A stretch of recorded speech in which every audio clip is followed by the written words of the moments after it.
الله وبركاته. الحمد لله رب العالمين، والصلاة والسلام على سيدنا محمد وعلى آله وصحبه أجمعين، وما توفيقي إلا بالله، لا حول ولا قوة إلا بالله العلي العظيم.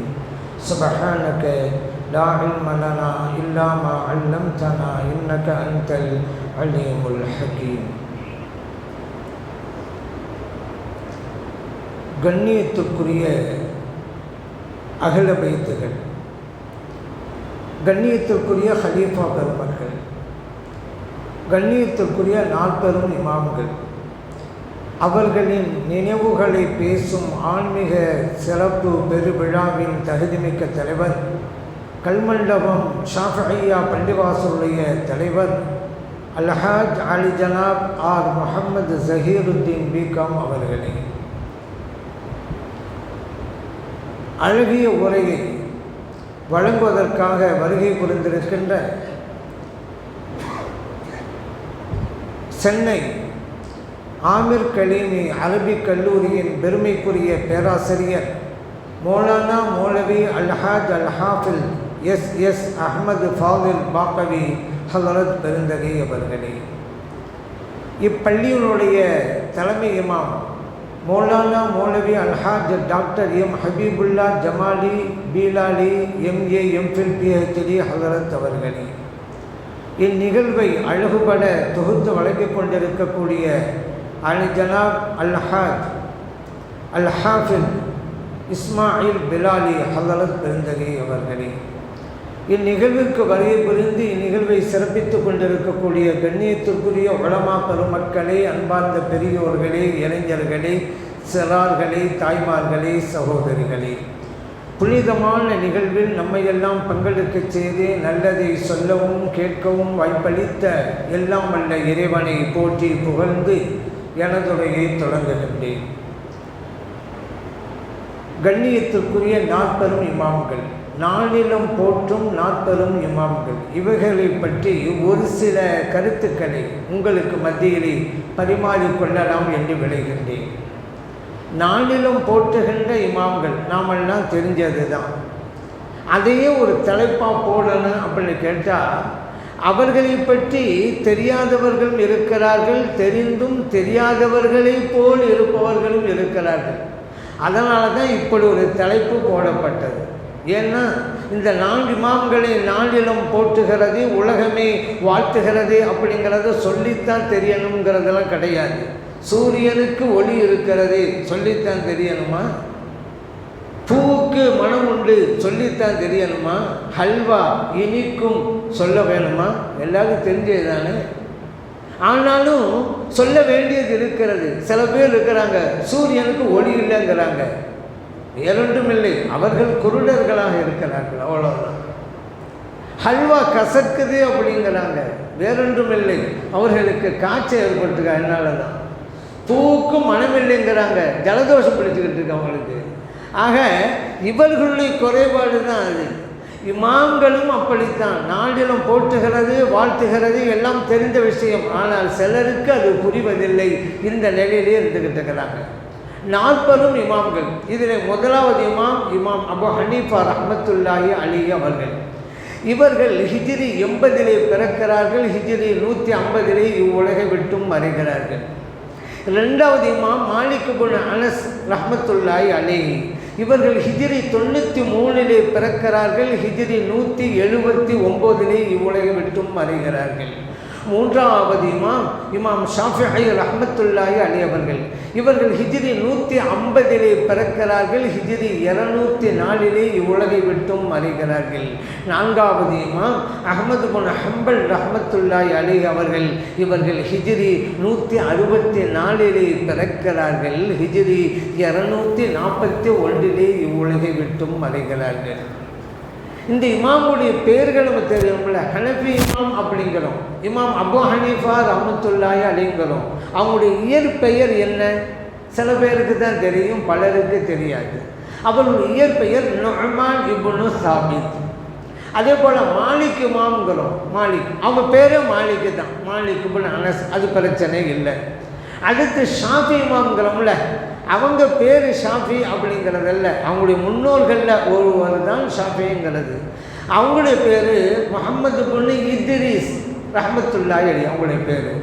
ஹம்பலி மதுஹபுங்கிறோம், அந்த மதுஹபை உருவாக்கினவங்க அஹ்மது இப்னு ஹம்பல் ரஹ்மத்துல்லாஹி அலைஹி அவர்கள். 4 இமாம்களும் ஒவ்வொரு வகையிலேயே சிறப்புக்குரியவர்களாக இருந்து கொண்டிருக்கிறார்கள். இதில் சில இமாமுடைய பேரெல்லாம் சாதாரண ஹனஃபி இமாம்லாம் சொன்னால் தெரியும், பேர் தெரியும் சொன்னோம்ல, இப்படி பல பேர் இருக்கிறாங்கங்க. புகாரி இமாம்னு சொல்லுவோம். புகாரி இமாமுடைய பேரை கேட்டால் பலருக்கு தெரியாது. புகாரிங்கிறது புகாராங்கிற ஊரில் பிறந்தவங்க, அதனால தான் புகாரி. மக்காவில் பிறந்தவங்களுக்கு மக்கின்னு சொல்லுவோம், மதீனாவில் பிறந்தவருக்கு மதனிம்போம், மெட்ராஸில் பிறந்தவருக்கு மதராசிமோ, புகாராங்கிற ஊரில் பிறந்தவங்க புகாரி அப்படிங்கிறது. ஆனால் அவங்களுடைய பெயர் என்ன? முஹம்மது இப்னு இஸ்மாயில் அப்படிங்கிறது பெயராகும். இப்படி நிறைய பேர் நமக்கு தெரியாமல், அபூபக்கர் சித்திக் ரலியல்லாஹு அன்ஹு எல்லாருக்கும் தெரியும், அவங்க பேர் என்ன தெரியாது. அப்துல்லா ரலியல்லாஹு அன்ஹு பேர். அபூ ஹுரைரா ரலியல்லாஹு அன்ஹு எல்லாருக்கும் தெரியும், அவங்க இயற்பெயர் என்ன தெரியாது, அப்துல் ரஹ்மான் ரலியல்லாஹு அன்ஹு. இப்படி பிரபல்யமாக சில இமாம்கள் இருப்பாங்க, அவங்களுடைய இயற்பெயரை நம்ம தெரியாமல் இருக்கும். அதே போல தான் 4 இமாம்களில் சில பேருடைய பெயர்களையும் கூட நாம் தெரியாமல் இருந்து கொண்டிருக்கிறோம். அதை நினைவுபடுத்துவதற்காகத்தான் அதை நான் உங்களுக்கு சொல்லி காட்டினேன். இமாம் அபூ ஹனீஃபா ரஹ்மத்துல்லாஹி அலைஹி அவர்கள், இவங்க தான் முதலாவது இமாம். மற்ற 3 இமாம்களுக்கு இல்லாத சிறப்பு இவங்களுக்கு உண்டு. அது என்ன தெரியுமா? தாபிஇ. இவங்க சஹாபியை பார்த்தவங்களுக்கு தாபிஇன்னு பேர். அனஸ் ரலியல்லாஹு அன்ஹு அவங்கள பார்த்தவங்க இமாம் அபூ ஹனீஃபா ரஹ்மத்துல்லாஹி அலைஹி. மீது 3 இமாம்களுக்கு இந்த பாக்கியம் இல்லை, சஹாபியை பார்க்கிற பாக்கியம் கிடையாது. அபூ ஹனீஃபா ரஹ்மத்துல்லாஹி அலைஹி அவர்களுக்கு அது கிடைத்திருக்கிறது. இமாம் அபூ ஹனீஃபா ரஹ்மத்துல்லாஹி அலைஹி ஆன்மீகத்தில் ஈடுபட்டாங்க. ஃபிக்ஹ் சட்டத்துறையில் ஈடுபட்ட மாதிரி ஆன்மீகத்துறையில் ஈடுபட்டாங்க. அவங்கள்ட்ட பிற்காலத்தில் கேட்கப்பட்டது, கம் உம்ருக, உங்கள் வயசு என்ன அப்படின்னு. அப்போ அவங்க சொன்னாங்க சனத்தானின்னாங்க, 2 வயசுன்னாங்க. அவங்க கேட்டால் என்ன இவ்வளவு பெரியவங்களா இருக்கிறீங்க, உங்கள் வயசு 2ங்கிறீங்க, எப்படி ஏற்றுக்கொள்றது அப்படின்னாங்க. அதுக்கு இமாம் அபூ ஹனீஃபா ரஹ்மத்துல்லாஹி அலைஹி அவங்க சொன்னாங்க, ஆன்மீக மேதை இமாம் ஜஅஃபர் ஸாதிக் ரலியல்லாஹு அன்ஹு அவர்களோடு தொடர்பு ஏற்பட்டு எனக்கு 2 வருடங்கள் எனது வாழ்நாளில் உண்மையான வயதாக அதையே கருதுகிறேன், எனக்கு வயசு 2ன்னாங்க இமாம் அபூ ஹனீஃபா ரஹ்மத்துல்லாஹி அலைஹி அவர்கள். காரணம், இந்த ஆன்மீக பாதையிலே ஈடுபடுகின்ற போதுதான் உண்மையிலேயே நாம் பிறக்கிறோம். ஆகவே தான் ஒரு ஞானி சொன்னாங்க, நீ பிறந்ததிலிருந்து உனது வயசு ஆரம்பமாகிறது இல்லை, என்றைக்கு இறைவனை அறிய முற்படுகிறாயோ அன்றைக்கு தான் உன்னுடைய வயசே தொடக்கமாகிறது அப்படின்னு சொன்னாங்க. அதுவும் உண்மைதாங்க. ஏன்னா அப்படி இல்லைன்னா அர்த்தமே இருக்காருல்லவா. இமாம் கஸ்ஸாலி ரஹ்மத்துல்லாஹி அலைஹி அவங்கள் கூட சொல்கிறாங்கல்ல, ஒரு மனிதன் இந்த உலகத்தில் எல்லா செல்வங்களையும் பெற்றான், இறைவனுடைய ஞானத்தை பெறலை, எல்லாம் பெற்றும் எதையும் பெறாதவனை போன்று இருக்கிறான். இன்னொரு மனிதன் இறை ஞானத்தை பெற்றான், வேறு எதையும் பெறலை, எல்லாம் பெற்றவனை போன்றிருக்கிறான். அறிவுடையார் எல்லாம் உடையார் என்று சொல்லப்பட்டது இந்த கருத்தில் தான். இறைவனை பற்றிய அறிவு அது இருந்ததால் எல்லாமே நமக்கு கிடைத்து விட்டது. ஆகவே தான் இமாம் அபூ ஹனீஃபா ரஹ்மத்துல்லாஹி அலைஹி அவர்கள் இவ்வாறு சொன்னார்கள், லவ்ல சனத்தான் லஹலக்கன் நுஅமான் அப்படின்னாங்க இமாம் அபூ ஹனீஃபா ரஹ்மத்துல்லாஹி அலைஹி அவர்கள். அந்த 2 வருஷம் மட்டும் எனக்கு இல்லாது போயிருந்தா நான் அழிஞ்சு போயிருப்பேன் அப்படிங்கிறாங்க. ஏன்னா உண்மையான ஞானம்ங்கிறது மாரிஃபா, இறைவனை பற்றிய ஞானம் தான். ஆகவே தான் அதனுடைய முக்கியத்துவத்தை சொன்னாங்க. அவங்கள்ட்ட உயர்ந்த பண்பு என்னன்னு கேட்டால், ஒரு சிறியவர் ஒரு நல்ல கருத்தை சொன்னாலும் எடுத்துக்கொள்வாங்க. ஆனால் நம்மளே பலருக்கு அது இல்லை. இவர் நமக்கு சொல்கிறதா, நம் தகுதி என்ன, அவர் தகுதி என்ன, அவர் நமக்கு சொல்கிறதா அப்படின்னு நிறைய பேர் நினைப்பாங்க. ஆனால் இவங்க அப்படி இல்லை. இளைஞராக இருந்தாலும் சிறியவராக இருந்தாலும் ஒரு கருத்தை சொன்னால் அப்படியே எடுத்துக்கொள்வாங்க. ஒரு சமயத்தில் ஒரு சிறுவர் வேகமாக ஓடினார், மழை காலம். அதனால் சொன்னாங்க இமாம் அவர்கள், தம்பி மெதுவாக போ, வழிக்கு விழுந்து விட போகிறாய் அப்படின்னு சொன்னாங்க. உடனே அந்த பையன் இமாம் அவர்களை பார்த்து சொன்னான், இமாம் அவர்களே நான் வலிக்கு விழுந்தால் அதன் பாதிப்பு எனக்கு மட்டும்தான், நீங்கள் வலிக்கு விழுந்துடாதீங்க, அதன் பாதிப்பு சமூகத்துக்கு ஏற்பட்டு வரும் அப்படின்னா. இவன் வலிக்கு விழுவது அப்படிங்கிறது நடக்கும்போது வலிக்கு விழுவது. ஆனால் அவன் சொன்னாலே இமாம் அவங்கள பார்த்து நீங்கள் வலிக்கு விழுந்துடாதீங்கண்டு அது சட்டத்தை ஆய்வு செய்து சொல்வது விஷயத்தில் நீங்கள் சரியாக குர்ஆன் ஹதீஸை ஆய்வு செஞ்சு சொல்லுங்கள். அதில் நீங்கள் சருகிட்டீங்க, வழிக்கிட்டீங்க, சமூகமே வழிக்கு போயிடும் என்கிற கருத்தை சொன்ன உடனே அதை அப்படியே ஏற்றுக்கொண்டார்கள் இமாம் அபு ஹனீஃபா ரஹ்மத்துல்லாஹி அலைஹி அவர்கள். அதே போல் பல்வேறு கருத்துக்களையும் பல்வேறு ஃபத்வாக்களையும் அவர்கள் வழங்கினார்கள். ஒரு அவங்களுடைய திறமையை பார்த்துட்டு நீங்கள் காதியாக இருங்க, நீதிபதியாக இருங்க என்று மன்னர் சொன்னார். அவங்க சொன்னாங்க அந்த தகுதி எனக்கு இல்லை அப்படின்னாங்க. இப்போ அவர் சொன்னார் நீங்கள் பொய் சொல்றீங்க அப்படின்னு. இவளையுமா அவங்க சொன்னாங்க பொய் சொல்லுகிற ஒருவரை நீதிபதியாக நியமிக்கலாமா, அதனால் என்னை விட்டுங்க அப்படின்னாங்க. இமாம் அபு ஹனீஃபா ரஹ்மத்துல்லாஹி அலைஹி அவர்களுக்கு நல்ல நுட்பமும் அறிஞானமும் இருந்தது. எதையும் அழகாக பேசுவாங்க. ஒப்பீடு செய்வதில் அவர்களுக்கு நிகர் அவர்கள் தான். ஒரு சட்டத்தை வச்சு இன்னொரு சட்டம் எடுக்கிறது கையாஸ் அப்படின்னு அரபிய மொழியில் சொல்லுவாங்க. அதில் அவர்களுக்கு நிகர் அவர்கள் தான். அற்புதமாக எப்படின்னு சொன்னால் ஒரு தடவை முடிவெற்றாங்க. முடிவெற்றிருக்கும்போது இந்த வெள்ளை மொழி நிறைய பேருக்கு வரும், அதை எடுக்க வேணாம் அப்படின்னு சொல்லுவாங்க. ஏன்னா வெள்ளை மொழி எடுத்தால் பக்கத்தில் இருக்கிற கருப்பு மொழியெல்லாம் வெள்ளை மொழியாக மாறிடும் அப்படிங்கிற நம்பிக்கை சில பேருக்கு இன்றைக்கும் நமக்கு இருக்குது. அதனால் வெள்ளை மொழி எடுத்துறாங்க, மற்ற கருப்பு மொழியெல்லாம் வெள்ளையாக பெறுவாங்க. அப்படித்தான் அவர்களுக்கு முடிவெற்றுபவரும் சொன்னார், வெள்ளை மொழி எடுக்க வேணாம், கருப்பு முடியதான் வெள்ளையாக பெற முடியும். அப்படியாப்பா அப்படின்னா ஒன்று செய், அங்கே இருக்கவில்லை கருப்பு முடியை எடு, வெள்ளை மொழியெல்லாம் கருப்பாக போடுறோம் அப்படின்னு சொன்னாங்க. ஏன்னா கிளாஸ்லாம் அப்படி தானே வரணும். அப்போ அந்த மாதிரி ஒவ்வொரு பிரச்சனைகளையும் அழகாக சொல்லுவாங்க. மார்க்க சட்ட விஷயங்களையும் அப்படித்தான். அதே போல் இமாம் அபு ஹனீஃபா ரஹ்மத்துல்லாஹி அலைஹி சொன்னாங்கல்ல, பொய் சொல்லுகிற ஒருவரை நீதிபதியாக நியமிப்பது சரியல்ல. ஆகவே நான் என்ன நியமிக்க மாட்டேன். பெரியவங்கெல்லாம் பெரும்பாலும் பதவியை விரும்பவே மாட்டாங்க. ஏன் அதற்கு அல்லாத பதில் சொல்லி ஆகணும்ல, அதனால் பதவியை விரும்பவே மாட்டாங்க. இப்போது பொய் என்பது யாருக்கும் கூடாது.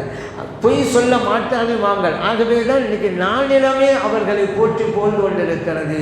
அப்பழுக்கற்றவர்கள், தூய்மையானவர்கள், இறையச்சம் உள்ளவர்கள், உண்மையானவர்கள் என்பதால் தான். ஆனால் இன்றைக்கி நிறைய பேர் பொய் சொல்லுவான். உலகம் என்னங்கிறீங்க, பொய் சொன்னால் நம்பும், உண்மை சொன்னால் நம்பாது. அப்படியும் காலம் வந்து போச்சு. நல்லதுக்கு காலம் இல்லைங்க. அப்படி சில பேர் அலம்புறாங்கல்ல, புலம்புறாங்கல்ல, அதுதான் காரணம். ஒருத்தன் சொன்னால் புலி வருது புலி வருது அப்படின்னா உடனே மக்கள்லாம் ஓடி வந்தாங்க. இவன் சத்தம் போட்ட உடனே வந்து பார்த்தா புலி இல்லை, பொய் சொல்லியிருக்கிறான். அதே போல் அடுத்த நாள் புலி வருது புலி வருதுன்னா இதே உண்மையில் நம்பிகள் வந்து பார்த்தாங்க, புலியும் இல்லை.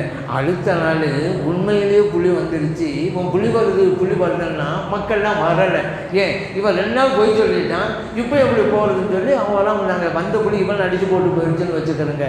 இதை கேட்ட ஒருவன் சொன்னால் உலகமே இப்படித்தாங்க, பொய் சொன்னால் நம்புது, உண்மை சொன்னால் நம்ப மாட்டேங்குது. ஏன்னா 2 நாளாக பொய் சொன்னான், நம்பிட்டாங்க. 3 நாளாக உண்மையை தான் சொன்னான், நம்பலை. இப்படி எல்லாம் வருது. அதே போல் கோர்ட்டுகளில் கூட நீங்கள் பார்க்கலாம். இந்த சாட்சிக்கு வருவார்ல, சாட்சிக்கு வரும் பொழுது நான் சொல்வதெல்லாம் உண்மை, உண்மையை தவிர வேறு எதுவும் இல்லை என்று சத்தியம் வாங்கிட்டு தான் பேச வைப்பாங்க. ஒரு நாள் சொன்னார், நான் சொல்வதெல்லாம் உண்மைன்னு இவன் சத்தியம் பண்ணுறாள், அதுதான் உலகத்திலே பெரிய பொய் அப்படின்றாரு. இவன் சொல்லிவிட்டு அடுத்து சொல்கிறதெல்லாம் பொய்யாதான் சொல்லிக்கிட்டே இருப்பான். அந்த மாதிரியும் சில பேர் இருக்கிறார்கள். நான் வாழ்க்கையிலே சில பேர் பொய் சொல்லுவார்கள். வாழ்க்கையிலே சில பேர் பொய் சொல்லுவார்கள். ஆனால் சிலர் யார், வஹாபிகள் தான். அந்த வஹாபிகளும் பொய்யையே வாழ்க்கையாக்கி கொண்டிருக்கிறார்கள். முன்னுக்கு பின் முரண். அப்படி ஒரு நாள் சொன்னது, இப்படி ஒரு நாள் சொன்னது, நான் அப்படி சொல்லலை அப்படிங்கிறது, இந்த மாதிரியும் வாழ்ந்து கொண்டிருக்கிறார்கள் என்பதையும் நான் நினைவூட்ட கடமைப்பட்டிருக்கிறேன். இமாம் அபு ஹனீஃபா ரஹ்மத்துல்லாஹி அலைஹி அவர்கள் இறையச்சம் உள்ளவர்களாக இருந்தார்கள். அணு அணுவாக துல்லியமாக பேணுவார்கள். எந்த அளவுக்குன்னு சொன்னால், ஒரு வீட்டில் ஜனாசா, அது பகல் நேரம், மற்றவங்கள்லாம் அங்கங்கே நிழல் இருக்கிற இடத்துல இருக்கிறாங்க, அந்த வீட்டினுடைய சுவரின் நிழலும் இருக்கிறது, மற்றவங்கள்லாம் ஒதுங்கி இருக்கிறாங்க. ஆனால் இமாம் அபூ ஹனீஃபா ரஹ்மத்துல்லாஹி அலைஹி அவர்கள் அந்த நிலையில் ஒதுங்காமல் வீட்டில் நிற்கிறாங்க. வாங்குங்க இங்கே அப்படின்னாங்க. இல்லை வரலன்ட்டாங்க. ஏன் தெரியுமா? அந்த வீட்டுக்காரருக்கு கடன் கொடுத்திருந்தார்கள் இமாம் அபூ ஹனீஃபா ரஹ்மத்துல்லாஹி அலைஹி அவர்கள். குல்லுமா ஜிஜிலிபுல் நஃபஅ ஃபஹுவ ரிபா அப்படின்னு ஒரு வார்த்தை இருக்குது. அது பலனை கொண்டு வருகிற எதுவாக இருந்தாலும் வட்டி தான் அப்படி வாசம் இருக்கிறது அல்லவா.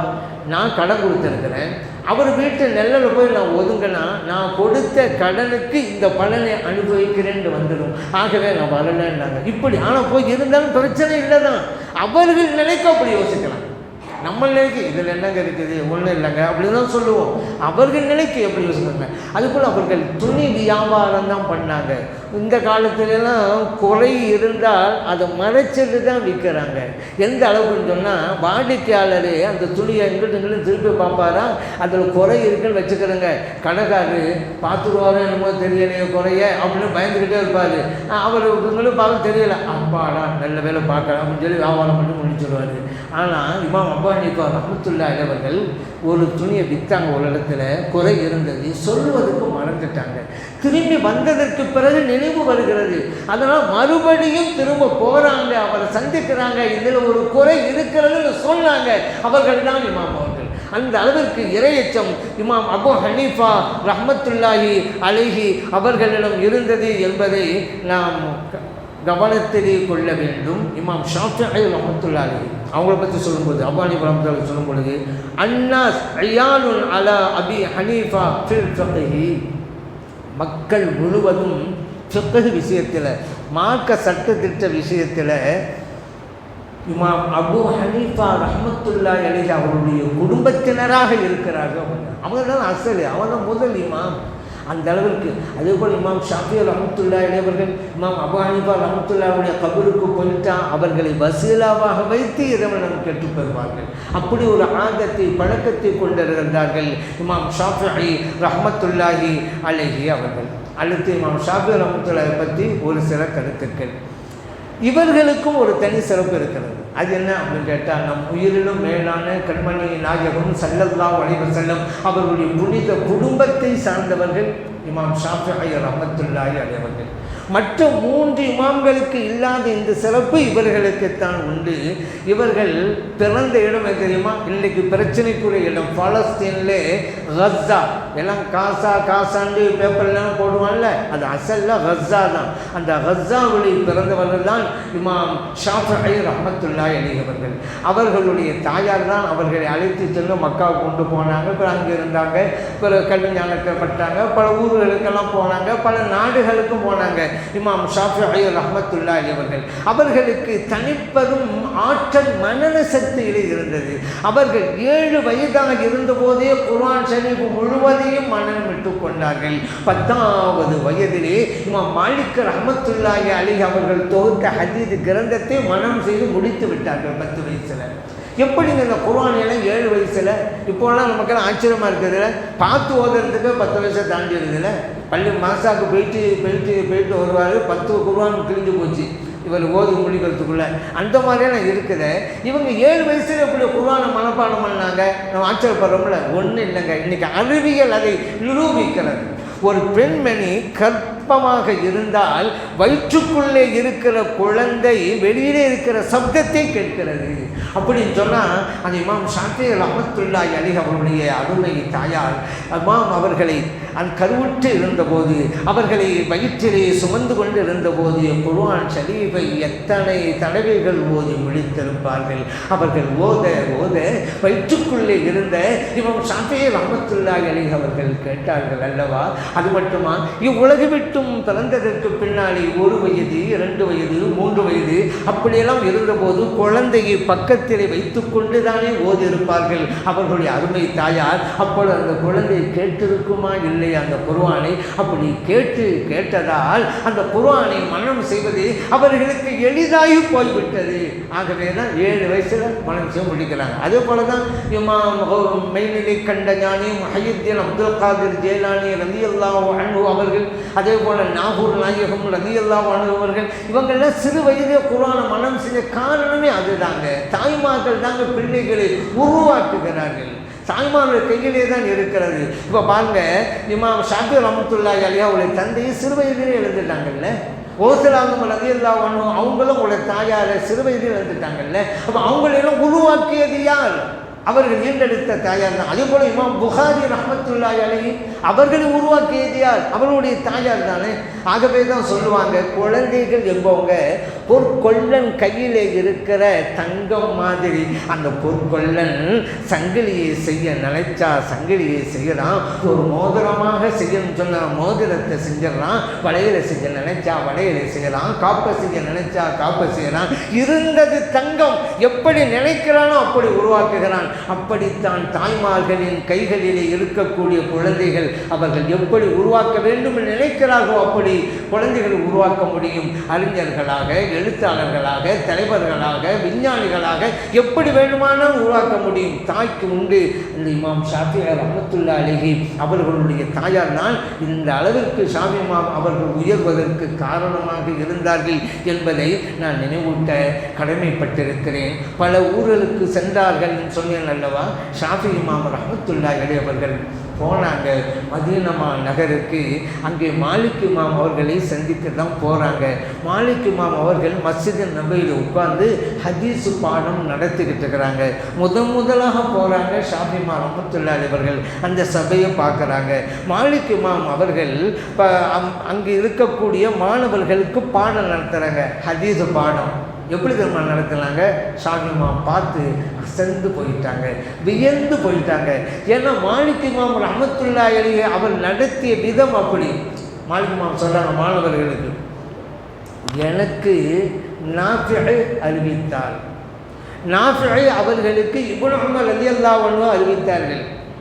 இப்னு உமர் ரலியல்லாஹு அன்ஹு அவர்களுக்கு கண்மணி நாயகம் ஸல்லல்லாஹு அலைஹி வஸல்லம் அவர்கள் அறிவித்தார்கள்னு சொல்லியிருக்கலாம். நபி ஸல்லல்லாஹு அலைஹி வஸல்லம் சொன்னாங்கன்னு சொல்லியிருக்கலாம். இறைத்தூதர் ஸல்லல்லாஹு அலைஹி வஸல்லம் சொன்னாங்கன்னு சொல்லியிருக்கலாம். அப்படி சொல்லலை. எனக்கு நாஃபி ரஹ்மத்துல்லாஹி அறிவித்தாங்க. நாஃபி அவர்களுக்கு இப்னு உமர் ரலியல்லாஹு அன்ஹு அறிவித்தாங்க. அவங்க சஹாபி. இப்னு உமர் ரலியல்லாஹு அன்ஹு அவங்களுக்கு இங்கே மறைந்து வாழ்ந்து கொண்டிருக்கிற ஸல்லல்லாஹு அலைஹி வஸல்லம் அவர்கள் அறிவித்தார்கள். அப்படி சொல்லும்போது அந்த கபர் ஷரீஃபுக்கு மேலே தங்களுடைய கையையும் வைக்கிறாங்க. ஒவ்வொரு ஹதீஸும் அப்படி சொன்னால் எவ்வளோ உயிரோட்டமான மஜ்லிஸ் அது பார்த்தீங்களா? அந்த சஹாபிக்கு அறிவித்தவர்கள் இங்கே நம் கண்களுக்கு தெரியாமல் வாழ்ந்து கொண்டிருக்கிறார்களே, இவர்கள் அறிவித்தார்கள். ஒவ்வொரு ஹதீஸும் அப்படி தான் சொல்கிறாங்க. சொல்லும் பொழுது அந்த கபரில் கையையும் வைக்கிறாங்க. அதிர்ந்து போனார்கள் இமாம் ஷாஃபிஈ ரஹ்மத்துல்லாஹி அலைஹி அவர்கள். இமாம் ஷாஃபிஈ ரஹ்மத்துல்லாஹி அலைஹி அவங்களுக்கு இன்னொரு சிறப்பு இருக்குது. வெறுமனே சட்டத்துறை மட்டுமல்ல, பல்கலை நிபுணர். அவங்க லுகத் அரபி அகராதியிலே மிகப்பெரிய விற்பனர், அரபி மொழியிலே கவிஞராகவும் இருந்தாங்க. அதேபோல் ஹதீஸ் துறையிலே, தப்சீர் துறையிலே, எல்லா துறைகளிலும் மிகப்பெரிய மேதைகளாக விளங்கியவர்கள் தான் இமாம் ஷாஃபிஈ ரஹ்மத்துல்லாஹி அவர்கள். அதில் ஒன்று தான் அவர்கள் மருத்துவராகவும் இருந்தாங்க. பல்வேறு துறைன்னு சொன்னல, மருத்துவர். அதில் பல விஷயம் சொல்லியிருக்கிறாங்க. ஒன்றை மட்டும் உங்களுக்கு சொல்கிறேன். அவங்க சொன்னாங்க, எப்படி ஒருவன் உயிரோடு வாழ்ந்து கொண்டு இருக்கிறான் எனக்கு ஆச்சரியமாக இருக்குது. யார் தெரியுமா? இரவுல தினந்தோறும் முட்டை சாப்பிட்டு வர்றானே, அவன் எப்படி வாழ்ந்து கொண்டு இருக்கிறான் எனக்கு ஆச்சரியமாக இருக்குது அப்படிங்கிறாங்க இமாம் ஷாஃபிஈ ரஹ்மத்துல்லாஹி அலைஹி அவர்கள். எங்கள் இரவு நேரத்தை முட்டை என்ன? பொதுவாக இரவு நேரங்களில் லைட்டாக தான் சாப்பிடணும், நைட்டில் லைட்டாக தான் சாப்பிடணும். டாக்டராக தான் சொல்கிறாங்க. பொதுவாகவே சொல்லுவாங்க, காலையில் ராஜா மாதிரி சாப்பிடணும், பகலில் ஏழை மாதிரி சாப்பிடணும், நைட்டில் நோயாளி மாதிரி சாப்பிடணும். அவ்வளவு குறைவாக சாப்பிட்டா உடல் ஆரோக்கியமாக இருக்கும். நீங்கள் இந்த முட்டை இருக்கிறதுல வெயிட்டான பொருள், சீக்கிரம் செரிக்காது. எந்தாவது ஒரு நாள் முட்டையை சாப்பிட்டீங்க நைட்டில் பிரச்சனை கிடையாது. இதையே வழமையாக சாப்பிட்டாக்கா ஆயுளுக்கு பிரச்சனை தான் ஏற்படும். அதான் சொன்னேன், எப்படி ஒவ்வொரு நாள் முட்டை சாப்பிட்றதும் உயிரை வாழ்ந்துட்டு இருக்கிறான் எனக்கு ஆச்சரியமாக இருக்குது.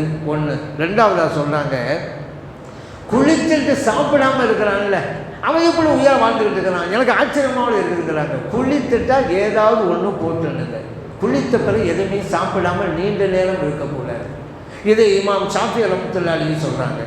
அடுத்து சொல்கிறாங்க, இந்த இரத்த தானம்லாம் செய்கிறோம் அல்லவா, இரத்த தானம் அந்த காலத்தில் இரத்த தானங்கிறது இல்லை, இரத்தத்தை வெளியேற்றுவாங்க உடல் ஆரோக்கியத்துக்காக. ஹிஜாமத்துன்னு சொல்லுவாங்க அரபு மொழியில். ஸல்லல்லாஹு காலத்தில் இருந்தது, நபி ஸல்லல்லாஹு செஞ்சுருக்கிறாங்க. இமாம் ஷாஃபி ரஹ்மத்துல்லாஹி காலத்தும் இருந்தது. இப்போ நம்ம புரிஞ்சு கொள்றதுக்காக இரத்த தானம்னு சொல்கிறேன். இந்த இரத்த தானம் செய்த உடனேயே சாப்பிட்றான்ல, அவன் இப்படி உயிராக வாழ்ந்துட்டு இருக்கிறான். எனக்கு ஆச்சரியமாவில் இருக்குங்கிறாங்க. நம்ம இரத்த தானம் பண்ணால் அதுக்கு பிறகு குறிப்பிட்ட நேரம் நம்ம சாப்பிடக்கூடாது, கொஞ்சம் நேரம் கழிச்ச பிறகு தான் சாப்பிடணும். இப்படி மருத்துவத்துறையிலும் மிக சிறந்தவர்களாக திகழ்ந்தார்கள் இமாம் ஷாஃபிஈ ரஹ்மத்துல்லாஹி அலைஹி அவர்கள். சில அறிவுரைகளையும் சொன்னாங்க. என்ன அறிவுரை தெரியுமா? மண் நக்கல இலைக்க ஃபக்கத் நக்கல மின்க. அடுத்தவனை பற்றி உன்னிட்ட யாராவது சொன்னால் விளங்கிக்க, உன்னை பற்றியும் மற்றவங்கள்ட்ட அவன் சொல்லுவான். ரொம்ப சுவையாக கேட்டுக்கிட்டு இருக்காங்க. அடுத்தவனை பற்றி சொல்லும்போது ஆண்டு நீ நுழைவ, உன்னை பற்றி அவன் நாளைக்கு சொல்ல போகிறான்னு அர்த்தம். ஏன் அவனோட குணம் ஆக்கிட்டானே, எப்போ அடுத்த பற்றி உன்கிட்ட சொல்கிறானோ உன்னை பற்றி சொல்லுவான். ஏன் அவன் குணம் அது அப்படி. அதே போல் எந்த ஊரில் ஆளும் இல்லையோ மருத்துவர் இல்லையோ அந்த ஊரில் நீ குடியிருக்காத அப்படிம்பாங்க. இப்போ குளம் இல்லாத ஊரில் குடியிருக்கக்கூடாது. வேறு பழமொழியில் சொல்லுவாங்க, கோயில் இல்லாத ஊர் அப்படின் குடியிருக்காதேன்னு.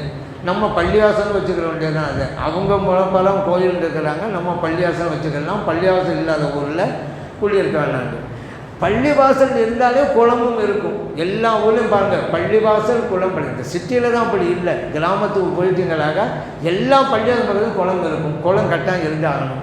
அதே போல் ஆலிம் மருத்துவர். இந்த மருத்துவர் அப்படிங்கிறவர் உடல் நோய்களை குணப்படுத்துகிறவர், ஆளுங்கிறவர் உள்ள நோயை குணப்படுத்தக்கூடியவர். ரெண்டுக்கும் உண்டான மருத்துவர்கள் இருக்கணும். அந்த ஊரில் இல்லையா, ஊர்லேயே குடியிருக்காத அப்படிங்கிறாங்க இமாம் ஷாஃபிஈ ரஹ்மத்துல்லாஹி அலைஹி அவர்கள். இன்றைக்கி சில பேர் சொல்கிறாங்கல்ல, சரியான ஹதீஸாக இருந்தாலும் அறிவுக்கு பொருந்தலைன்னு சொன்னால் நாங்கள் ஒப்புக்கொள்ள மாட்டோம் அப்படின்னு சில பேர் தத்துவம் சொல்கிறாங்கல்ல. அன்னைக்கே சொன்னாங்க இமாம் ஷாஃபிஈ ரஹ்மத்துல்லாஹி அலைஹி அவர்கள், சஹீஹான ஹதீஸாக இருந்தும் கூட என் அறிவுக்கு பொருந்தவில்லை, ஆகவே ஏற்றுக்கொள்ள மாட்டேன் என்று ஒருவன் சொன்னால் அவனுக்கு அறிவில்லைன்னு விளங்கிக்கிறங்க அப்படின்ட்டான். ஏன்னா சயன் அதிர்வு யாராவது அவன் என்ன அறிவு அவங்களுக்கு கொடுக்கப்பட்டு நான் கேட்குறேன். அம்மா ஊத்திட்டும் இல்லை அழிமை இல்லா கல்லிகளா குர்ஆன் அல்லாஹ் சொன்னால் உனக்கு கொடுக்கப்பட்ட ஞானம் கம்மிப்பா அப்படிங்கிறான். இவ்வளோ அறிவுக்கான் என்ன அறிவு இருக்குது? இப்படி சொல்லக்கூடியவர்கள் குறுமதியாளர்கள் என்று இமாம் ஷாஃபிஈ ரஹ்மத்துல்லாஹி அலைஹி அவங்க சொல்கிறாங்க. அதே போல் பாருங்கள், இன்றைக்கி ஒரு கருத்து நம்மளாம் தெரிஞ்சதுதான், டாக்டர்லாம் சொல்கிறாங்க, ரொம்ப நெருக்கமான உறவில் திருமணம் முடித்தா குழந்தை குறைபாடு உள்ளதாக பிறக்கிறது. அது இதுவே காரணம் அல்ல, இதுவும் காரணம் டாக்டர் சொல்கிறாங்க. இப்போ மன வளர்ச்சி குன்றிய குழந்தைகள்லாம் இருக்குல்ல, மூளை வளர்ச்சி கம்மி, இதை டாக்டர்கிட்ட எடுத்து போனீங்களாக்கா அவர் பல கேள்வி கேட்பார். அதில் ஒரு கேள்வி என்ன தெரியுமா, ரொம்ப நெருக்கமான சொந்தத்தில் கல்யாணம் முடிச்சிங்களா அப்படின்னு கேட்பார். இருக்குது. ஆனால் இது வெளிப்படை காரணம் தான். அல்லாவுடைய கல்லா கத்துறாங்க, ரொம்ப நெருக்கமான உறவில் தான் திரும்ப முடித்தார், அழகான குழந்தையாக பிறகுது. உறவே இல்லாத ஒரு பெண்ணை ஒரு ஆள் கல்யாணம் முடித்தார், குறைவுள்ள குழந்தை பிறக்குது. அப்புறம் என்ன அர்த்தம்? அல்லாவுடைய நாட்டப்பெறான்னு அர்த்தம். ஆனாலும் இந்த காரணங்களில் இதுவும் ஒன்று. ரொம்ப ரொம்ப நெருங்கிய உறவாக இருந்தால் தான், தூரத்து உறவாக பிரச்சனை இல்லை, அது நல்லது தான். நெருங்கிய உறவாக இருந்தால் குழந்தை புத்தி குறைந்ததாக பிறப்புன்னு சொன்னோம்ல, இன்னைக்கு சொல்கிறாங்கல்ல, இமாம் ஷாஃபிஈ ரஹ்மத்துல்லாஹி அலைஹி அவர்கள் அன்றைக்கே இது சொல்கிறாங்க. ஏன்னா மருத்துவத்துறையில் அவ்வளோ பெரிய விற்பனராக அவங்க இருந்தாங்க. அதனால் அன்றைக்கே அவர்கள் இதை சொல்லி காட்டுகிறார்கள். இமாம் ஷாஃபிஈ ரஹ்மத்துல்லாஹி பல்வேறு ஹதீஸ்களுக்கு விளக்கங்கள் கொடுத்தாங்க. அவங்கள்ட்ட சில பிரச்சனைகள் வரும், அவங்கள்ட்ட வாதிட்டாங்க, வந்து அவர்கள் உரிய முறையிலே விளக்கம் கொடுத்தாங்க. அது என்ன? உதாரணத்துக்கு பெண்களுடைய சப்தம் அவுரத்தில் கட்டுப்பட்டதா அப்படிங்கிறது. பெண்களுடைய சட்டம் தெரியும், பெண்களை பார்க்கக்கூடாது, அது நம்ம சட்டம் தெரியும். ஏன்னா பெண்களுடைய முகம் அவருடைய கை எதுவாக இருந்தாலும் அது அவுரத்து மறைக்கப்பட வேண்டும், பார்க்கக்கூடாது நம்ம மார்க்கம் சொல்லுது. குர்ஆன்ல குல்லில் முஃமினீன் யகுது மின் அப்சாரிஹிம் அல்ல குர்ஆன்ல சொன்னான். முஃமின்கள் சொல்லுங்கள் அவர்கள் தங்களுடைய பார்வையை தாழ்த்தி கொள்ளட்டும். அதே போல தான் பெண்களுக்கும் இது தெரியும். பெண்ணும் பேச பேசுகிறாங்க, ஓதுறாங்க, பயான் செய்கிறாங்க, அவங்க சத்தம் காதில் விழுது, பெண்களுடைய சப்தத்தை கேட்கலாமா?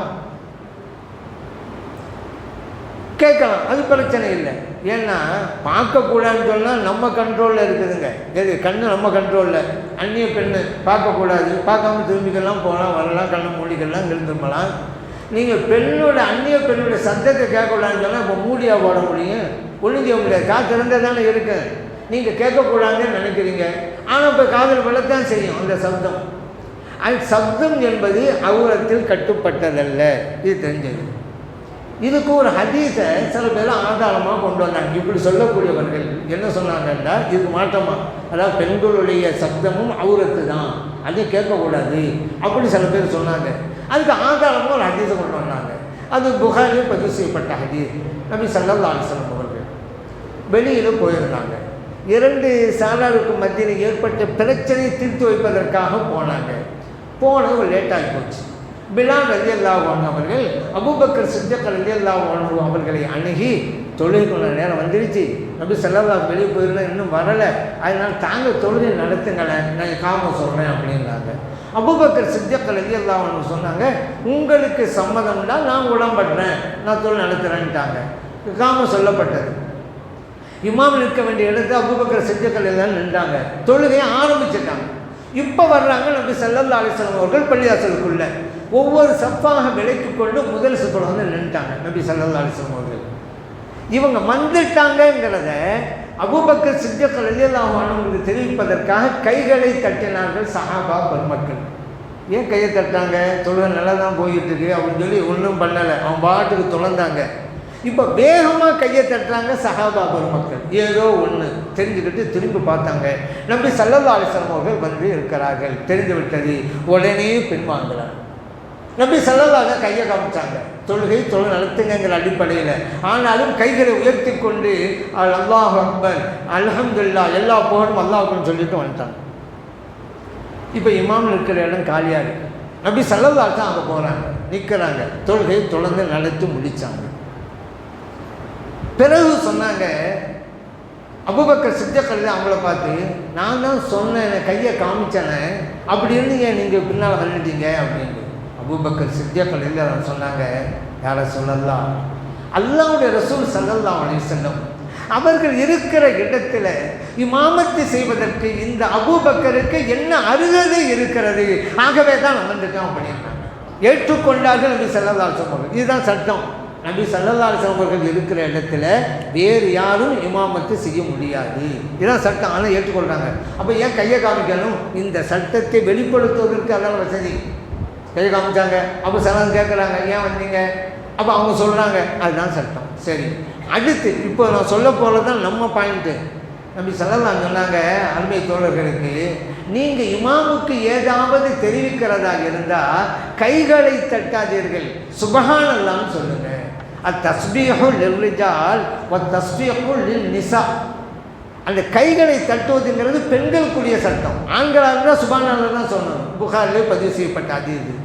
இப்போ நம்மளாம் இமாம் வந்து உட்கார வேண்டிய இடத்துல மறந்துட்டு எந்திரிச்சேன்னா வச்சுக்கிறோங்க, சுப்ஹானல்லாஹ்ங்கிறோம்ல.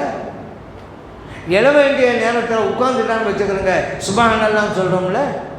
அது ஸல்லல்லாஹு சொன்னது தான், சுப்ஹானல்லாஹ் சொல்லுங்கள் அப்படின்ட்டு. ஆனால் எனக்கு யாருக்கும் சுப்ஹானல்லாஹ் சொல்கிறதே இல்லை. அவங்களுக்கு சந்தேகம் வந்துடுது. ஏன்? எனக்கு நினைவுகள் இருந்தால் தானே, உட்கார வேண்டிய இடத்தில் இவர் எழுதுகிறார் என்று தெரிஞ்சால் தானே சுப்ஹானல்லாஹ். அவர் சரியாக தான் செய்கிறாரு, நம்ம தான் ஏதோ கவனத்தில் இருக்கணும்னு நினச்சா இவங்க எங்கே சுப்ஹானல்லாஹ் சொல்ல போகிறாங்க? அப்படி தானே பெரும்பாலும் அப்படி தான் நடந்துக்கிட்டு இருக்கு. எல்லாருக்கும் சந்தேகம், இப்படி சுப்ஹானல்லாஹ் சொல்லிக் கொடுக்குறது அப்படின்ட்டு. சரி, இங்கே நபி ஸல்லல்லாஹு அலைஹி வஸல்லம் என்ன சொன்னாங்க? பெண்களாக இருந்தால் கைகளை தட்ட வேணும்னாங்கல்ல. இந்த ஹதீஸை வச்சு தான் சில பேர், அப்போ பெண்களுடைய சப்தம் கூடாதுங்கிறனால தானே, பெண்களுடைய சப்தத்தை நம்ம கேட்கலான்னு சொன்னால் அவங்களும் சுப்ஹானல்லாஹ் சொல்லலாம்ல. ஆனால் நபி ஸல்லல்லாஹு அலைஹி வஸல்லம் சொல்கிறாங்க, ஆண்களாக இருந்தால் சுப்ஹானல்லாஹ், பெண்கள் தான் கையை தட்டணும். இப்போ பெண்கள் சுப்ஹானல்லாஹ்னு சொல்லக்கூடாதுன்னா சப்தம் வரக்கூடாதுங்கிறது தானே. ஆகவே பெண்களின் சப்தத்தை கேட்கக்கூடாது என்று ஒரு சிலர் இந்த ஹதீஸ் வச்சு சொன்னாங்க. இவங்களுக்கு ஷாஃபி இமாம் ரஹ்மத்துல்லாஹி அழகான பதில் சொன்னாங்க, அப்படிலாம் கிடையாதுங்க. பெண்களுடைய சப்தம் அவுரத்து, அது மறைக்கப்படணும், கேட்கக்கூடாது அப்படிங்கிறதுக்காக ஸல்லல்லாஹு சொல்லலை. பெண்களுடைய சப்தம் வந்தால் அங்கே சில பிரச்சனைகள் ஏற்படும், கவன சிதறுகள் ஏற்படும். இப்போ தொழுதுகிட்டே இருக்கிறாரு, ஒரு பெண்மணியுடைய குரலை கேட்டால் இவருடைய கவனம் அந்த பெண்மணியின் குரல் பக்கம் போகும், இவருடைய தொழுகைக்கு பிரச்சனை ஏற்படும். அதனால தான் வேணாம் வந்து ஸல்லல்லாஹு அலைஹி வஸல்லம் அவர்கள். ஆனால் பெண்களுடைய பேச்சை கேட்கலாமே, அல்லாஹ் குர்ஆன்ல சொல்லிட்டாங்கல்ல, பெண்களுக்கு அல்லாஹ் சொன்ன சட்டம் ஃபலா தஹ்லஅன பில் கௌலி, பெண்களே நீங்கள் அந்நிய ஆண்கள்கிட்ட பேசினா குலைந்து பேசாதீங்க. ஃபயத்மா அல்லதி ஃபி கல்பிஹி மரதுன், ஏன் தெரியுமா? சில பேர் உள்ளத்தில் காம நோய் இருக்கும். இந்த காம நோய் உள்ளவன்லாம் ஆசைப்பட ஆரம்பிச்சிருவான். ஆகவே இந்த மாதிரி குலைந்து பேசாதீர்கள். அதே நேரத்தில் கொள்ள கவுல மாறுபா, நல்ல முறையில் பேசுங்க, நல்ல முறையில் பேசுங்க. ஏன் அவரும் இன்சான் தானே, அவரும் மனிதர்கள் தானே, பெருமளும் இருப்பாங்கள்ல, கண்ணியப்படுத்தணும்ல, நல்ல முறையில் பேசுங்க, குலைந்து பேசாதீர்கள். அப்போ தான் ஷாஃபி இமாம் ரஹ்மத்துல்லாஹி சொன்னாங்க, ஏங்க பெண்களுடைய சப்தம் கேட்கவே கூடாதுன்னு சொன்னால் நீங்கள் குலைந்து பேசாதீங்க, நல்ல முறை பேசுங்கன்னு அல்லாஹ் எப்படி சொல்லியிருப்பான்? அது பெண்கள் பேசுகிறத காதில் கேட்க தானே செய்வோம், கேட்க தானே செய்யணும், கேட்கலாம் தானே. அதனால தான் பேசலாம். பெண்களை பார்த்து பேசவே செய்யாதுங்கன்னு சொன்னான்னா பேசுங்க, இப்படி பேசுங்கன்னு. அப்போ இந்த ஆயத்தை வைத்து அந்த ஹதீஸில் நீங்கள் சொல்கிற மாதிரி இல்லை, பெண்களுடைய சப்தம் அவுரத்தல்ல, கேட்கலாம், அதனால் பிரச்சனை இல்லை. ஸல்லல்லாஹு அலைஹி வஸல்லம் தடுத்தது தொழுகையாளருடைய கவனம் வேறு பக்கம் திசை திரும்பி விடக்கூடாது என்பதால் தான் இந்த விளக்கம் கொடுத்தாங்க இமாம் ஷாஃபிஈ ரஹ்மத்துல்லாஹி அலைஹி அவர்கள். அதே போல் இன்னொரு ஹதீஸுங்க, அகிர்ரு தொயிர அலா மக்கினாத்திஹா அப்படின்னு ஸல்லல்லாஹு அலைஹி வஸல்லம் சொன்னாங்க. பறவையை அதோடைய இடத்திலேயே இருக்க விடுங்கள். நாங்கள் அபூதாலே பதிவு செய்யப்பட்டாது. இது செல்வ ஷாமிமா அவர்கிட்ட வந்து பறவையை அதன் இடத்திலேயே இருக்க விடுங்கள். அது தேவையில்லையே, அந்த இடத்துல அதாவது இருக்க தானே செய்ய, நம்ம எங்கே இருக்க விடுறது அப்படின்னு கேட்டாங்க. அப்போ ஷாஃபிமா ரஹ்மத்துல்லாஹி சொன்னாங்க, நீங்கள் விளங்குனது மாதிரி இது இல்லை, இப்படி ஸல்லல்லாஹு அலைஹி வஸல்லம் சொன்னதுக்கு ஒரு பின்னணி இருக்குது. அது என்ன பின்னணி அப்படின்னு கேட்டால் இமாம் ஷாஃபி ரஹ்மத்துல்லாஹி சொன்னாங்க, அந்த அரபு மக்களுக்கு மத்தியிலே மூட நம்பிக்கை இருந்தது, பறவை சகுனம் பார்ப்பது இருந்தது. அவங்க என்ன செய்வாங்க, வெளியூருக்கு வியாபாரத்துக்கோ வேறு காரியத்துக்கோ போவதாக இருந்தால் சகுனம் பார்ப்பாங்க. ஒரு மரத்தில் பறவை இருந்துச்சுன்னு வச்சுக்கிறோங்க, இவங்க போய் அந்த மரத்தை போய் அசைப்பாங்க, அந்த பறவை எங்கிட்டு பறக்குதுன்னு பார்ப்பாங்க. வலது பக்கமாக பறந்துட்டா நல்ல சகுனம், புறப்பட்டலாம் வெளியூருக்குன்னு போவாங்க. இடது பக்கமாக பறந்துச்சுன்னு வச்சுக்கிறோங்க, பயணத்தை விட்டுருவாங்க, நேரம் சரியில்லை போவேணாண்டு. இப்படி இவர்கள் சகுனம் பார்ப்பதற்காக அந்த பறவைக்கு இடையூறு கொடுத்தார்கள். அந்த பறவை ரெஸ்ட் எடுத்து தானே இருக்குது, ஏப்பா உன்னுடைய மூட பழக்கத்துக்கு அந்த பறவைக்கு டிஸ்டர்ப் கொடுக்குற, அதனால தூக்கிட்டு இருந்த பறவை இல்லை அசைத்தோன்னே ஓடுது. அதைத்தான் ஸல்லல்லாஹு அலைஹி வஸல்லம் சொன்னாங்க, அகிர்ரு தொயிர் அலா மக்கினாத்திஹா, பறவையை அதன் இருக்கும் இடத்திலேயே இருக்க விடுங்கள், தேவையில்லாமல் மரத்தை உலுக்கி அசைச்சு அவர் பறக்க விட்டு சிரமத்தை கொடுக்காதீங்க என்று நபி ஸல்லல்லாஹு அலைஹி சொன்னாங்க என்று ஒரு பின்னணி விளக்கத்தை கொடுத்து வந்தவருக்கு தெளிவுபடுத்தினார்கள் இமாம் ஷாஃபிஈ ரஹ்மத்துல்லாஹி அலைஹி அவர்கள். அதே போல் இன்னொன்று உண்டு, இமாம் ஷாஃபிஈ ரஹ்மத்துல்லாஹி அலைஹி அவங்கள்ட்ட ஒரு ஆள் வந்து கேட்டார், ஒரு கேள்வி கேட்டார். என்ன தெரியுமா, இப்லீஸ் அல்லாஹ் தஆலா நரகத்தில் தான் தண்டிப்பான். ஆமாம். அந்த இப்லீஸு நெருப்பில் தானே படைக்கப்பட்டான். ஆமாம். நரகம் நெருப்பில் தானே இருக்குது. ஆமாம். அப்படியானா நெருப்பிலே படைக்கப்பட்டவனை நெருப்பிலேயே வேதனை செஞ்சால் அவனுக்கு வேதனை வராதங்க, அவனே நெருப்பில் படைக்கப்பட்டவன் தானே அப்படின்னு கேட்டாரா. இன்னொரு கேள்வி வச்சார், ரெண்டு கேள்வி. அல்லாஹ்வை நேரடியாக பார்க்கணும், அப்போ தான் நான் நம்புவேன், அதை வேற சொல்கிறார். ஷாஃபி ரஹ்மத்துல்லாஹி அலைஹி ஒன்றும் செய்யலை, ஒரு சின்ன மண்கட்டி எடுத்தாங்க, வந்து கேட்டவருடைய நெத்தியில் லேசாக அப்படி போட்டாங்க, அவ்வளோதான். என்னங்க நெத்தியில் அடிக்கிறீங்க, கல்லெடுத்து அடிக்கிறீங்க, உங்களை கேள்வி தானே கேட்டேன், தெரிஞ்சால் சொல்லுங்கள், இல்லைன்னு தெரியலன்னுங்க, அதுக்கு எங்கே அடிக்கிறீங்க, வலிக்குதா அப்படின்னு. மேம் ஷாஃபி ரஹ்மத்துல்லாஹி சொன்னாங்க, நான் உன்னை அடிக்கலை, நீ கேட்ட ரெண்டு கேள்விக்கும் பதில் தான் சொன்னேன். என்ன முதலாவது கேட்டேன்ல, இப்லீஸு நெருப்பில் படைக்கப்பட்டான், அப்போ நெருப்பில் வேதனை கொடுத்தா அவனுக்கு எப்படி வேதனை அடைக்கும் அப்படி தானே கேட்டேன். மனுஷன் மண்ணில் தான் படைக்கப்பட்டான், இப்போ மண்ணாங்கட்டி எடுத்து தான் நான் நெத்தியில் போட்டேன், வலிச்சுத்தில் உங்களுக்கு. அந்த மாதிரி இப்லீஸுக்கும் வலிக்கும்பா, நீ மண்ணில் தான் முடியல, கலக் தனி நின்னா கலக்தோமின்ட்டு நல்லா குரான் சொல்லி காட்டான்ல. சரி, இப்லீஸ் அதான் சொன்னான், இறைவனை என்னை நெருப்பால் படைத்தேன், ஆகுமலை சலம் மண்ணால் படைத்தேன், சின்ன களிமண் கட்டியை தான் தூக்கி போட்டேன், ஒழிச்சிச்சா இல்லையா? மண்ணால் படைக்கப்பட்ட உனக்கு மண்ணால் அடித்த போது வேதனை வந்துச்சா இல்லையா? அந்த மாதிரி தான்வா இப்லீஸுக்கு. இது ஒரு சப்ஜெக்ட் முடிஞ்சு. அடுத்த அந்தாள் என்ன சொன்னார்? நான் இறைவனை பார்த்தா தான் நம்புவேன். அப்படியா? நீ இப்போ வலிக்குது அப்படின்னு இல்லை, அந்த வழி எனக்கு காட்டு, அப்போ தான் நான் நம்புவேன் அப்படின்னாங்க இமாம் ஷாஃபி ரஹ்மத்துல்லாஹி. அந்த சொன்னார், வழியை காட்டுறதா? வழி எப்படிங்க காட்ட முடியும்? உணரத்தான முடியும். அப்படி தான் அல்லாஹ்வை காட்ட முடியும், உணரத்தான் வேணும் அப்படின்னு இமாம் ஷாஃபி ரஹ்மத்துல்லாஹி சொன்னார். எந்த விளக்கம் கேட்டாலும் அற்புதமாக. சில பேர் இன்றைக்கி பகுத்தறிவாதிகள் இருக்கிறாங்க. இன்றைக்கி சில பேர் இறைவன் இல்லை என்று மறுப்பவர்களுக்கு பகுத்தறிவாதிகள் என்று பேர். உண்மையிலே வருத்தத்துக்குரிய விஷயம். பச்சை சிறுக்கிலே உள்ளவர்களுக்கு தௌஹீத்வாதிகள் பேர். என்னங்க இது? தௌஹீத்வாதினா பச்சை சிறுக்கில் இருக்கிறாரு. அதுபோல் இறைவனே இல்லைன்னு சொன்னால் சாதாரண அறிவு இருந்தாலே இறைவன் இருக்கிறாங்கிறது புரியுமாங்க. சாதாரணமாக இருந்தாலே ஒரு மனிதன் நடந்து செல்கிறான், கால் தடம் இருக்கிறது, ஒருத்தன் சொல்கிறான் இந்த வழியாக மனிதன் நடந்து போயிருக்கிறான். இல்லைப்பா ஒருத்தன் போல, ஏங்க மனுஷன் போகணுன்னா கால் தடம் எப்படிங்க வந்திருக்கும் கேட்குறாங்க. ஒரு மாட்டு சாணத்தை பார்த்த உடனே இந்த வழியாக மாடு போயிருக்கிறது அப்படிங்கிறான். அதெல்லாம் மாடு போகலை நம்ம சொன்னால் மறுக்கிறான். மாடு போகலைன்னா சாணம் எப்படி வந்தது கேட்குறான். கால் தடத்துக்கு மனுஷன் தேவை, சாணத்திற்கு மாடு தேவை. இந்த சூரியனுக்கும் சந்திரனுக்கும் நட்சத்திரங்களுக்கும் வானத்திற்கும் பூமிக்கும் ஒருவன் தேவையில்லையா? இதுக்கு ஒரு ஆள் வேணும்ல, அதுக்கு ஒருவன் வேணும்ல. அந்த ஒருவன் தான் இறைவன். சாதமாக சிந்திச்சாலே தெரியும். ஆனால் கடவுள் இல்லை என்பவனுக்கு பகுத்தறிவாதிகள்னு பேர் வச்சுருக்காங்க.